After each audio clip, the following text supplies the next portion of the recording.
One day suspense, A audio story book with digital sound effect. এখনই subscribe করে শুনতে থাকুন রহস্য রোমাঞ্চে ভরা গোয়েন্দা কাহিনী, হাস্যরসের গল্প ও নীতিশিক্ষামূলক গল্প। আমাদের ওয়ান ডে সাসপেন্স ইউটিউব চ্যানেলের প্রতিদিনের গল্পের আসরে আজ শুনুন অম্লান কুসুম চক্রবর্তীর কলমে একটি অনুগল্প, প্রথমা। শুরুতেই বলে রাখি, এটি নিছক একটি গল্প। কৃতি ছাত্রী, প্রকাশক, প্রকাশনার নাম কাল্পনিক। খাবার গলা দিয়ে নাম ছিল না প্রকাশ মণ্ডলের। থম মেরে বসেছিলেন খবরটা দেখে। মাধ্যমিকে এবার যে প্রথম হয়েছে সে এই শহরেরই মেয়ে। টিভিতে ফলাফল দেখা মাত্র কাজ বেড়ে যায় প্রকাশের। টপার প্রকাশনীর কর্ণধার বলে কথা। তার টিম কৃতিদের ফোন নম্বর জোগাড়ে লেগে পড়ে ঝটপট। কৃতি মানে ফার্স্ট, বড়জোর সেকেন্ড। স্কুলের সঙ্গে যোগাযোগ করা হয়। ভিডিও ক্যামেরা নিয়ে সেই রাতের মধ্যেই কৃতিদের বাড়িতে পৌঁছে যেতে হয়, না হলে জাগরণ মাইতি ঢুকে পড়েন যুদ্ধে। সেরা সেরা প্রকাশনীর মালিক তিনি। টপারের এই ইন্ডাস্ট্রিতে 14 বছর হল। জাগরণের ব্যবসা সবে 4 বছরের শিশু। তবে টপারকে এক ঘরে করে দেওয়ার জন্য এর মধ্যেই কয়েক কদম এগিয়ে গিয়েছেন তিনি। চটজলদি কোনো কৃতির বাড়ি পৌঁছানোর পরে প্রকাশের টিম দেখেছে ইতিমধ্যেই দাঁড়িয়ে পড়েছে সেরা সেরা প্রকাশনীর গাড়ি। শহরের মধ্যে হলে জাগরণ এসব জায়গায় নিজে যান। প্রকাশের টিমকে দেখে তির্যক হাসেন। খবর কানে এলে প্রকাশ মণ্ডলের গা রিড়ি করে। পরীক্ষায় ফার্স্ট হলো যে তাকে তীরে গাঁথতে পারাটাই জ্যাকপট। এ দুনিয়ায় দ্বিতীয় তৃতীয়র কোনো গুরুত্ব নেই। 10, 15, 20, 25 হাজার উড়িয়ে সোনার হার সেই কৃতিকে দিয়ে বলিয়ে নিতে হয়, এবারের মাধ্যমিকে আমি প্রথম হয়েছি। আমার এই সাফল্যের নেপথ্যে টপার প্রকাশনীর প্রশ্নোত্তরমালা ও সহায়িকার অবদান অপরিসীম।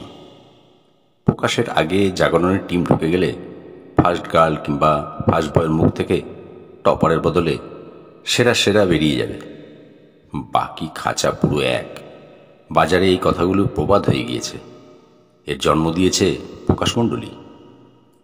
এবারের মাধ্যমিকে দক্ষিণ কলকাতার একটা স্কুল থেকে যে মেয়েটা ফার্স্ট হয়েছে তার মুখটা অ্যাসিডে পোড়া, একটা চোখও খারাপ।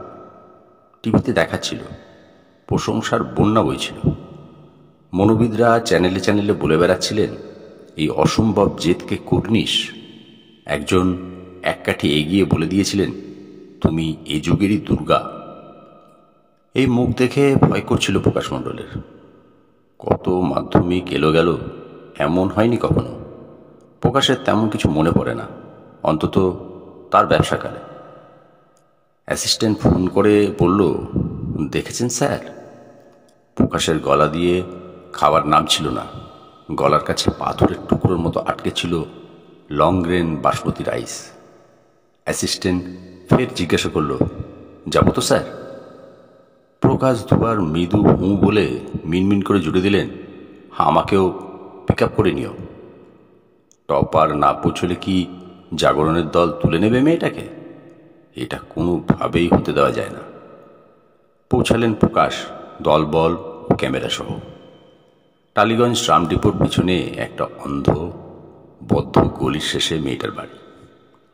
জাগরণের গাড়ি দেখতে পেলেন না আশেপাশে। প্রকাশের মনে হলো জাগরণ ব্যবসাটা বোঝে, ঠিকই করেছে না এসে। মেয়েটার নাম রূপসা, রূপসা দাস। নামের কি বাহার। বিরক্তি নিয়ে আকাশের দিকে সিগারেটের ধোঁয়া ছুড়ে দিলেন প্রকাশ। এই মেয়েটা আর যাই হোক টপারের মডেল হয় না, বিক্রি পড়ে যাবে। কিন্তু হলো উল্টো। পেটের জন্য, ব্যবসার জন্য কত কিছুই না করতে হয়। 14 বছরের মধ্যে 12 বছর পরীক্ষায় প্রথমকে দিয়ে টপারের নাম বলিয়েছেন। ধারাবাহিকতা বজায় রাখাটা প্রকাশের ব্যবসায়িক এথিক্সের মধ্যে পড়ে। মুখের উপর না করে দিল রূপসা। এভাবে না বলার সাহস পায়নি কেউ এত বছরে। মেয়েটার অসুস্থ মা শুয়েছিলেন গুপচি কাতরানির সঙ্গেও মুখে ঝিলিক দিচ্ছিল মেয়ের জন্য গর্ব। টিউবলাইটের পাশে ছবিতে মধ্য 40-এর লোকটা কে? রূপসার বাবা। মেয়েটা বলল, আপনাদের বই তো পড়িনি আমি, খামোখায় এসব শেখানোর কথা বলতে যাব কেন? এই সময় 10,000-এর অফারটা বাড়িয়ে 15 করতে হয়। এক কোটিপতির ছেলের জন্য 1 লক্ষ অবধি টেনে দিয়েছিলেন প্রকাশ। বাজারের খবর 65-র বেশি যেতে রাজি হননি সেরা জাগরণ। দাঁড়িয়েছিলেন প্রকাশ মণ্ডল। কত কৃতিকে প্রকাশ করেছেন তিনি, বিখ্যাত করে দিয়েছেন রাতারাতি।